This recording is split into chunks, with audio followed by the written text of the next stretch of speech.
क्या आप daily book पढ़ते हैं? क्या आपने आज बुक पढ़ी? और अगर पढ़ी तो कौन सी बुक आप अभी पढ़ रहे हैं?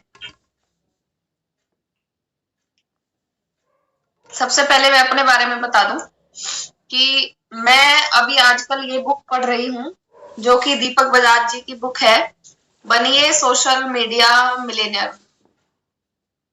ये बुक और इन्हीं की एक बुक है, बनिए नेटवर्क मार्केटिंग मिलेनियर, जो कि नेटवर्क मार्केटिंग की एक सबसे अच्छी बुक मानी जाती है, जिसमें नेटवर्क मार्केटिंग के बारे में शुरुआत से लेके और एंड तक हमें क्या-क्या करना होता है।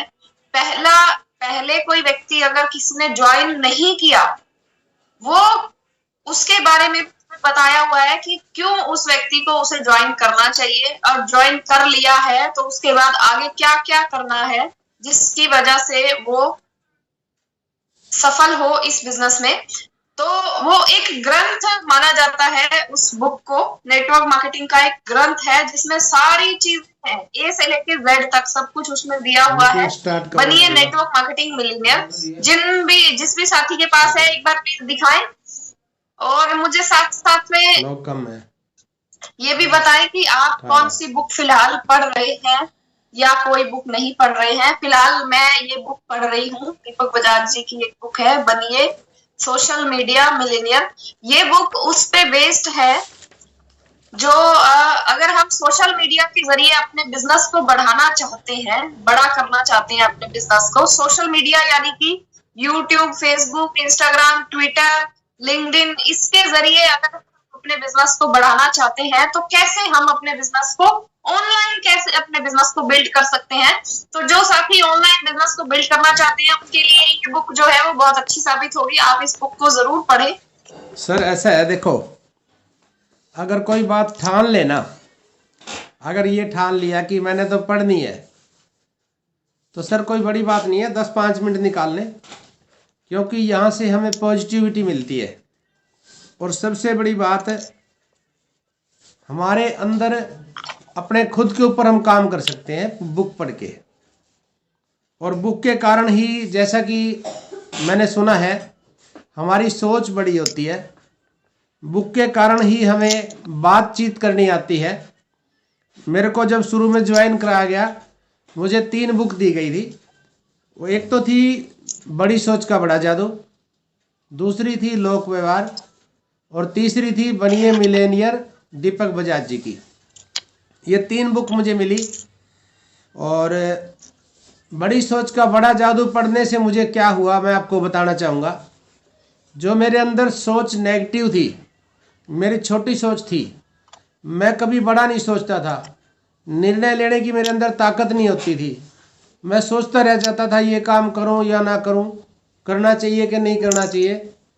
तो वो बुक पढ़ने से मेरी सोच में विशालता आई।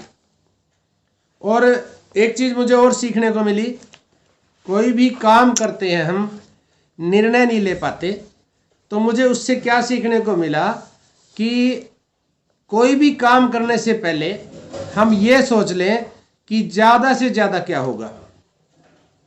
भाई जो काम मैं करने जा रहा हूँ उसका रिजल्ट क्या आएगा, अंत क्या होगा उसका, यानी कि ज़्यादा से ज़्यादा क्या होगा, उसका रिजल्ट निकाल लीजिए।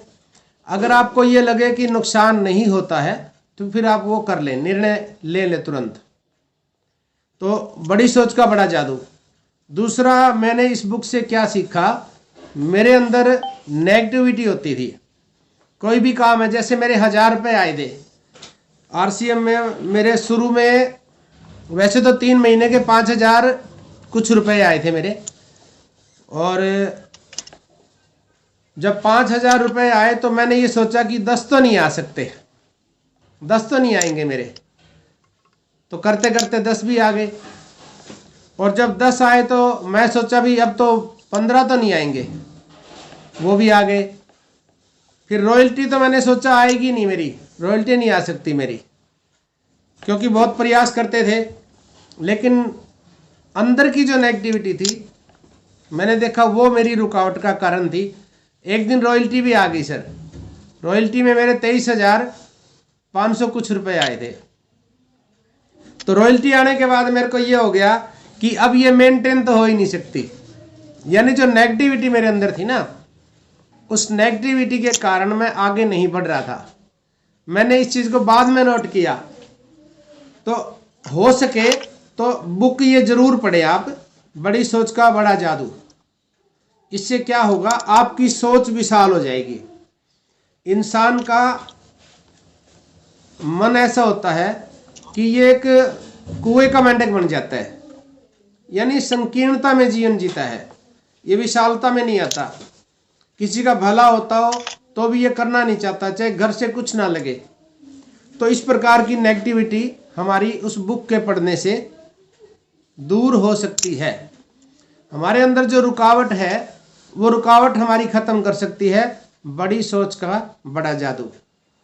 उसके बाद मैंने पढ़ा लोक व्यवहार। लोक व्यवहार पढ़ने से मुझे बात करनी आ गई। मैं अपनी बताऊं, शुरू में अगर कोई मेरा फोन नहीं उठाता था तो मुझे गुस्सा आता था, क्रोध आता था, और मैं कहता था मैं भी नहीं करूंगा। मुंह में से ना वो बददुआएं निकलती थी, गलत बातें निकलती थी कि इसने मेरा फोन नहीं उठाया, मैं भी नहीं उठाऊंगा इसका आज के बाद। यानी एक नेगेटिविटी थी ना। वो बुक मैंने पढ़ी, उस बुक से मैंने क्या सीखा।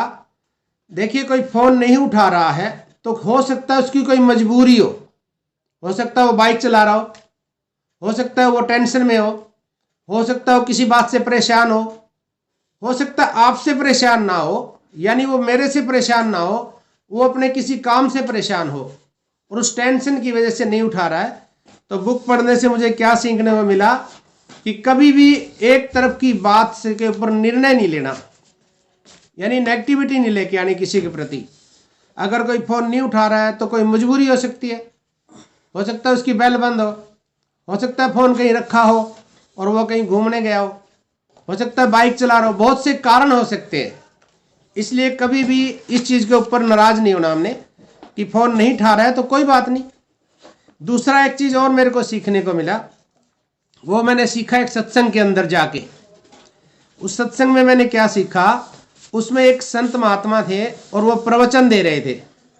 उन्होंने कहा कि समा बड़न को चाहिए, छोटन को उत्पाद।